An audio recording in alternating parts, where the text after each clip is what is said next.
Hey! J'avais dit qu'on allait se retrouver assez rapidement.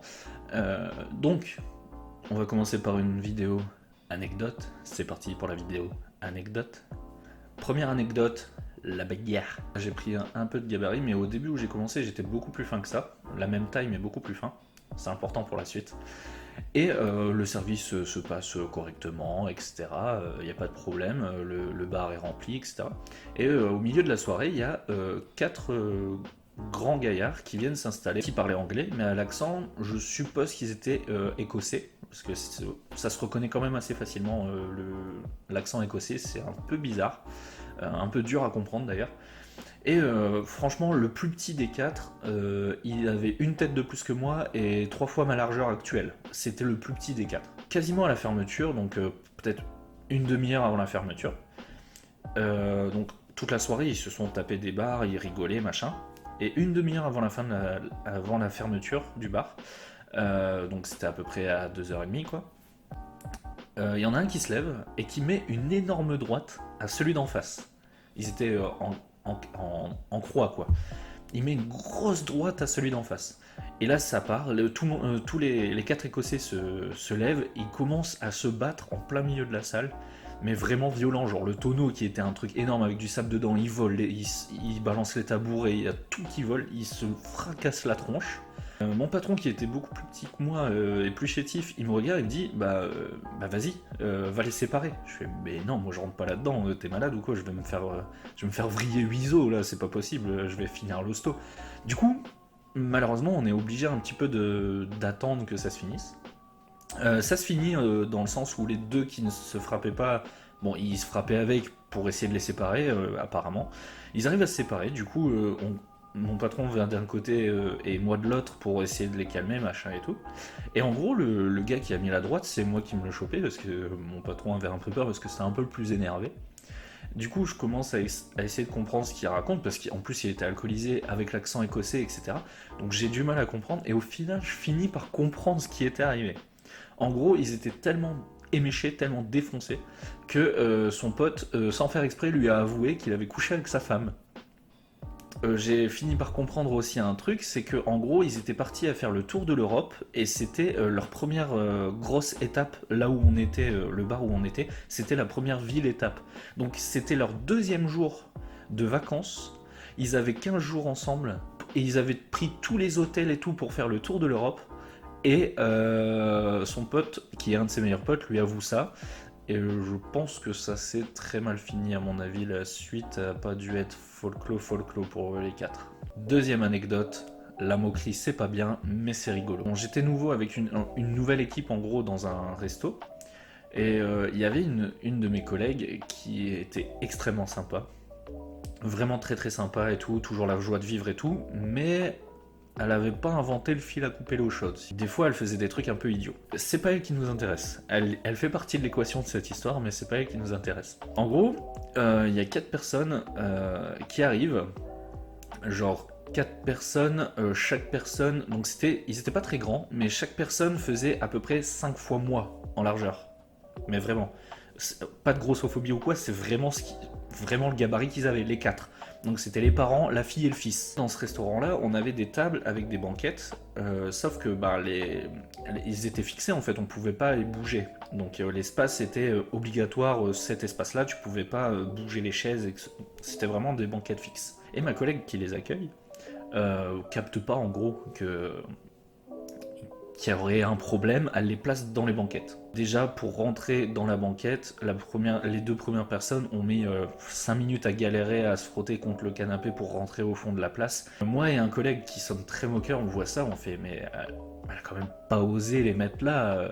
Enfin, elle a bien vu que ça allait pas rentrer sans être méchant. Du coup, on commence à rigoler et tout. Elle sert l'apéro, des cocktails et tout, avec une planche à partager. C'est là que ça commence à plus être possible au niveau moquerie. On essaye de se retenir parce que les pauvres, c'est peut-être pas de leur faute, etc. On n'en sait rien. Mais là, on a vu un truc avec mon collègue moqueur. On était aussi moqueurs l'un que l'autre. C'est que en gros, ils ont pris leur couvert pour faire des tartines, des trucs, sauf qu'ils étaient tellement serrés qu'en gros, ils étaient comme ça, avec leur couvert. Et du coup, je les regarde, et mon collègue, il le voit aussi. Je fais, Putain, mais notre collègue, elle se rend pas compte qu'il galère là. Enfin, je sais pas, c'est horrible, on dirait des T-Rex. Et le mot était lancé, en fait, j'ai dit T-Rex parce que, bah vraiment, ça faisait un petit peu comme les petites pattes des T-Rex, tu vois, ça faisait vraiment ce délire-là. Cette histoire est importante parce que maintenant, en fait, quand il y a des gens un peu particuliers, un peu bizarres en tant que client, parce que c'est pas le fait qu'il soit gros qui était bizarre, c'est la suite de l'anecdote qui fait que le T-Rex va être resté. J'utilise le terme un T-Rex pour un client qui est vraiment très bizarre. Du coup, on se tape une barre sur les T-Rex. Je prends mon courage à deux mains, je vais les voir. Je fais, est-ce que vous voulez qu'on vous installe sur une autre table? Fait, ouais, on n'osait pas demander, mais on est vraiment très serré et tout. Ouais, pas de problème. Du coup, à 4, ils ont pris une table de 6. Mais au moins ils étaient tranquilles, il y avait la place, tranquille. Donc le repas se passe, etc. Et moi j'étais au bar sur ce service-là, donc c'est moi qui faisais les cocktails et tout, et ils prenaient des tournées de Mojito. Et à un moment, c'est là où le terme T-Rex va rentrer en lice pour les gens bizarres. À partir d'un moment, je sais pas ce qui s'est passé, ils ont commencé à nous poser des questions très particulières. Il y en a un, le fils qui se lève, qui vient au bar, et qui fait ouais, c'est bon votre cocktail et tout, Mojito, je fais bah merci et tout, sympa. Il fait vous le faites comment? Du coup je lui explique un peu, etc. Il fait ah ok d'accord, mais du coup c'est quoi l'alcool? Je fais bah je vous l'ai dit, c'est du rhum, enfin c'est le rhum l'alcool. Déjà je trouve la question bizarre parce que je lui explique tout ce qu'il y a dedans, dont le rhum. Donc pour ceux qui ne savent pas ce que c'est un mojito, ça m'étonnerait, mais bon, c'est menthe, glace pilée, citron vert, sucre et rhum que tu montes soit à la limonade, mais c'est pas très bon, soit à l'eau gazeuse. Donc en gros, je lui explique, je fais, bah, c'est le rhum du coup, l'alcool. Il fait ah ouais d'accord et tout. Il me fait c'est lequel de rhum? Du coup, je lui montre, c'est le Havana Club, c'est un rhum très basique dans la restauration. Il fait ah, ok d'accord. Il fait mais ça s'achète où? Je fais, bah, en magasin. Ah ok bah d'accord. Ok. Je fais ok bizarre. Bon, si ça tombe, il voulait être sympa, il posait des questions sans vraiment comprendre ce qu'il posait comme question, j'en sais rien. Du coup, il va se rasseoir. Donc, le monsieur, je reste là-dessus, hein, un peu particulier, etc. Bon, je continue mon service, je fais pas trop attention. Et mon collègue moqueur, du coup, en changeant de table, il l'a récupéré dans son rang. Donc, le rang, c'est la zone où il travaille, en gros. Il l'a récupéré dans son rang. Et il vient me voir à un moment, excédé, vraiment excédé, il fait mais ils sont trop bizarres en plus en fait, ils me posent que des questions cheloues, genre le jambon il vient d'où, du coup je lui explique que c'est du porc ibérique et tout, il fait ouais mais c'est quel animal? Il fait bah du porc, enfin ils arrêtaient pas de se plaindre aussi, genre le steak était pas assez cuit dans le burger, des trucs, des machins, enfin plein de trucs comme ça. J'ai pas tous les exemples exacts parce que c'est pas moi qui m'en occupais, c'est mon collègue qui m'a raconté et il m'a pas tout cité, il m'a dit des trucs du même style et tout. Enfin, j'ai pas tous les exemples, mais vraiment que des questions du style avec le rhum du Morito et tout, très bizarre. Et en plus de ça, j'avais une collègue, ma collègue qui les avait installés au début, qui était très mignonne. Et en fait, les deux gars, le fils et le mari, à chaque fois qu'elle passait, ils faisaient en mode il a maté mais vraiment comme des gros porcs, ils arrêtaient pas de s'insulter et tout, enfin vraiment très bizarre. Du coup mon collègue il vient voir mon manager à la fin, il fait ouais tu vas les récupérer en caisse, fais gaffe parce qu'ils se sont, en plus des questions cheloues, ils se sont plaints tout le repas comme quoi c'était pas ouf, comme quoi c'était mal cuit, comme quoi machin, comme quoi bidule. Mon manager il fait bah ok bah je vais voir.